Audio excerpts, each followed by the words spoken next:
তো আপনার বিয়ে শাদী হয়েছে না হয় নাই? না আমার বিয়ে বয়স কত? তো 18 ছিল।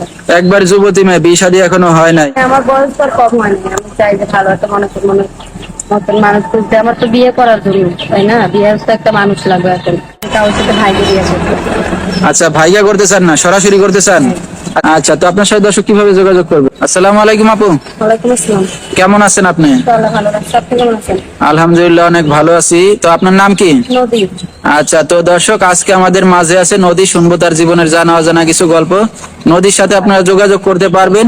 ফুল ভিডিওটি দেখলে ভিডিওতে তার মোবাইল নাম্বার দিয়ে দেওয়া হবে। তো নদী, কি করতেছেন এখন বর্তমানে? আপনি কি অবস্থায় আছেন? ওই যে পার্লারে কাজ করতেছি।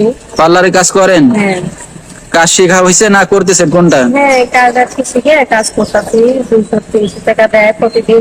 আচ্ছা। এটা নিয়েই খাই। আচ্ছা, ওইটা নিয়ে খাচ্ছেন মাত্র 200-300 টাকায়? আচ্ছা, এতে মাসে তো তাও 6-7 হাজার 9-9 হাজার টাকা হয়ে যায়, 300 টাকা করে হইলেও।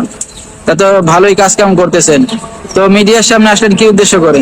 এর সামনে আইছি, আমার আম্মু আছে, সুন্দর একটা ভাই আছে, যে আমার সারা জীবন আমার পাশে থাকবে, আমাকে বিবাহ করবে, সেরকম একটা মানুষ আছে। আচ্ছা, বিয়ে শাদী করার জন্য কি মিডিয়ার সামনে আসা লাগে? তো আপনাকেও দেখতে শুনতে অনেক সুন্দর, তো আপনার পিছে কোনো ছেলে পেলে ঘোরে না? হ্যাঁ অবশ্যই, ঘুরলে কি হবে? যৌতুকের কারণে বিয়ে হয় না। গরিব মানুষ, মানুষের কাছে যৌতুক চিনে, ভালো একটা মানুষ চিনে না। আচ্ছা, শুধু যৌতুক চিনে, ভালো মনের মানুষ চিনে না। আপনার মনটা ভালো? হ্যাঁ অনেক ভালো। আমি চাই যে আমার মনের লোক যদি একটা মন মিলে আমার একটা পার্লার খুলে দেয়, আমি সেরকম মানুষ চাই, যে আমার পাশে সারা জীবন থাকবে, আমাকে বিয়ে করবে, সেরকম মানুষ হবে। আর মানুষ যেমন আমার সেরকম না আছে।